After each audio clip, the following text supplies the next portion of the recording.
dahil sa isang taon bago magpuso ang saging, mga idol, no? Pag nagpuso, ito, hahaluan natin ng Bahala ka sa buhay mo. bangus. Ito. Tapos yung binagbalatan natin ito, ayan, oh. Ikukan natin. Wow. Ipapatuyuin natin para meron tayong pang sahog sa pata. Pag naglalaga tayo ng pata, papatuyuin natin to. Ayan, oh.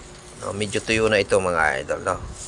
Ayan, tinanggalan ko ng palito ito. Ito hindi ko natanggalan ng palito, itong tuyo ng ito. Ayan, oh. Okay lang yan, bilis lang yan tanggalan. Ayan nga, tuyo na. Ilagay na natin dito sa garapon, no? Para ma-i-stack natin, ha? Wow.